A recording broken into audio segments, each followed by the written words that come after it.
Before we start, I'm trying to hit 10,000 subscribers by August 8th, meaning we only have 3 months to try and gain 3,000 subscribers. If we hit 8K, the growth will be the same as I had last year, which would be fine. But come on, we can do more together. So I'm asking that if you enjoy this video by the end, please consider subscribing. Thumbs up or thumbs down the video, I don't care which, and please share the videos wherever you can. The sooner we hit 10K, the sooner I can stop annoying you with messages like this and make What's the Best Grimlock. So, do y'all remember how I said a few weeks ago at this point that I had managed to source everything from Legacy Wave 1? Yeah, it turns out that I'm just really dumb. Like, I'm an idiot. Why do you people watch me? But anyways, I only had like half the wave on the way to me in shipping at the time. I have no idea what caused my brain to throw such a critical error like that. I didn't even remember that the figure I'm reviewing today existed at the time. Eventually I clued in and bought this on Amazon, but it was the last new thing available there. So I was still down a huge chunk of the wave. Until yesterday. Well, the day before I wrote the script, but until yesterday, when I was out on the hunt and tasted the sweet, sweet fruit of victory. Out there, on a shelf, everything. Everything. I got it all, baby. Wave 1 is done for me. Oh, the stress is over. Hasbro's distribution is so bad, and I'm lucky it's just this bad, because apparently even this is getting it good, as other countries are barely getting the final waves of Siege on shelves right now. But finally, you can all fully expect everything from Legacy's first set to get covered in the coming weeks.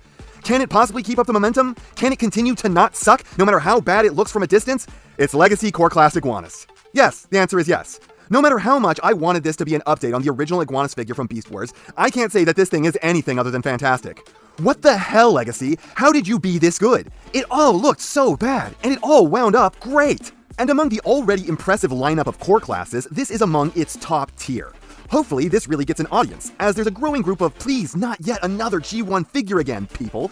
But come on, guys, this is not yet another G1 figure. This is a bonkers-ass, Star Trek-looking, gorned-out alien lizard monster in plated armor he killed enough people to unlock the gold skin on with a jetpack. Fuck, I'm not sure there's anything cooler than this in any franchise. They have put a lot into the look of this guy. The sculpting on every inch of him is intricate and fascinating. The wheels spin like they're on greased ball bearings, and I think these are actually painted red, so that's real impressive. The aesthetic is that good 80s cheese with the hilarious belt buckle and monster visage. There is some hollowness on the backs of his legs and forearms, but insanely enough, there isn't any on the back of his head, when this is the figure in the subset that has the biggest head, and every other G1 core class came without a brain. Guess the designers just really prefer the beasts. And then the paint is gorgeous, immaculate, and crisp. And here's the crazy part. I think this thing is 100% purple. I'm basically positive that any color on here that's any hue other than violet is paint. I don't know if not using different colored plastics this time saved them any money or not. I can't help but feel like it has to be more expensive like this, but I can't argue with the results. This is just an awesome looking little figure. Every aspect of him complements each other. The purple pops, the red rocks, the black bracers beat ass, and the gold is great. I could have said something like the gold gleams gracefully, but I feel like I'd be stepping on fused toes at that point. I don't know if there's a lot more paint here than normal, or if the paint budget was just used really wisely, but among the core classes, this is easily the most eye-catching of the bunch. Though, I suppose it helps that he's a giant fucking purple lizard. Just about the only area this seems a bit lacking on is the paint on the head. They made the good decision to actually have his lips mostly closed as to not really show off his teeth, since those aren't painted at all. But the corners of his mouth are still fully open, so you can see that it's missing paint there. Unfortunately, I'm not particularly familiar with this character, so I can't talk much about how well this head sculpt captures their essence. But it's still really dope looking. And it's getting some of the best texture work on the entire figure. So it's safe to say that I'm actually thrilled with the look of this thing. Based on pictures, I thought it was going to be gaudy and boring at the same time, while also being ugly. But in person, I find that while it's still gaudy, it's in a good way. And it's also not boring, though it may still be ugly, but also in a good way. It's just got that late 80s, early 90s cheese factor, where for once in a long time we've been allowed to remember that these are just toys and it's supposed to be fun. Not everything needs to be the perfect idol with which we capture the crystallized form of what we wished for as children. Sometimes you just want a stupid purple dinosaur man.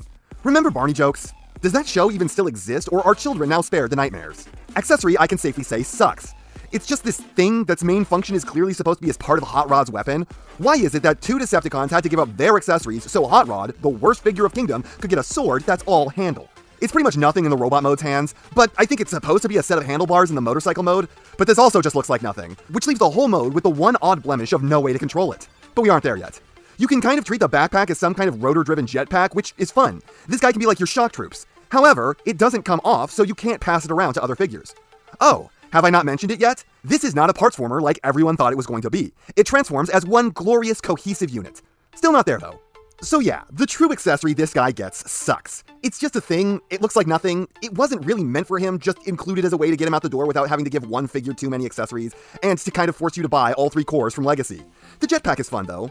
So after all that, we get to the posability, and this guy just might be the most posable core class we've ever gotten. Man, this guy kicks ass. So this thing actually has a head joint. Most people theorized it didn't, including me.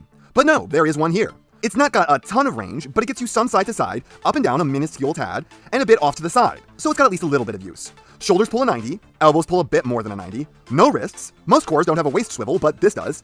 Hips are unimpeded going forward, a little bit out to the side, and they're really restricted going back, knees with a bit more bend than a 90, and feet with an extreme true rocker and even some toe up and down. When compared to his brethren, this guy is like a posing renaissance. He's got more joints than any of them, the joints he does have tend to do more, even the restricted head is better than many of them whose noggins are just on mushroom pegs. This guy can get some real moves going, if only his gun didn't suck. Transformation is solidly fun, interesting and clever how they managed to avoid using parts forming while getting his backpack into such a cool configuration in robot mode. But honestly, this isn't doing exactly much to conceal his nature as a lizard man. He's more just wearing a bicycle on his back that he gets bent around. Though, to be fair, this thing is living on its cheese factor, so it might just be better for being like this. Anyways, the end result is a fun but flawed little motorcycle. It's got just enough going on to be a cyber-esque little bike, including something of a seating arrangement. But it's also just strapped up in lizard man parts, and it's all very structural, really just looking like someone horribly injuring themselves on a bicycle. It doesn't even have a kickstand, which is kind of a painful flaw. Though given the right circumstances, the tires are wide enough to prop it up without one. Rolls great because of those mad wheel spinners. Seriously, don't know how they pulled that off with regular tires, let alone painted ones. But the lack of handlebars on this is really conspicuous. If I could change only one thing about this figure, that would be my instant answer. The stupid gun is just not cutting it. It's a thing on top of the windshield, which, is this supposed to be like glass, or is this just white to be white?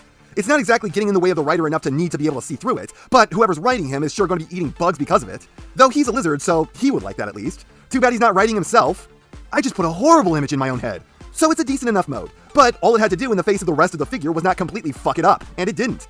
The alt mode is good enough. It's tolerable. Hell, even passable if you're kinder than I am. But the main draw of this thing is absolutely every other aspect of it.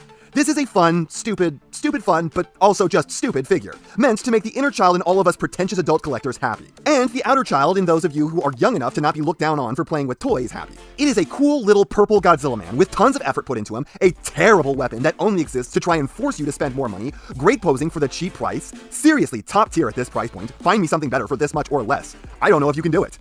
A unique and relatively fun transformation, and an alt mode that does not ruin it. It can be fun, you can roll it around and have a good time, but it could have used one more pass in this mode to iron out those last kinks. Otherwise, I think you will be pretty stoked to get this. There's nothing really holding this guy back, unless you are completely opposed to the silly time this guy offers. There's nothing to even remotely make me consider not recommending this. Pick it up, I think you will be really happy with this one. How is Legacy doing this? And that's not half what I have to say, but it's enough what I have to say. And I know, you know, what everyone else tells you to do at the end of these videos. So, if you liked what you saw here, please do that. And if you'd like to take it a step further, then please, share this video with any friend you think may be interested. I hope you all enjoyed listening to me waste your time.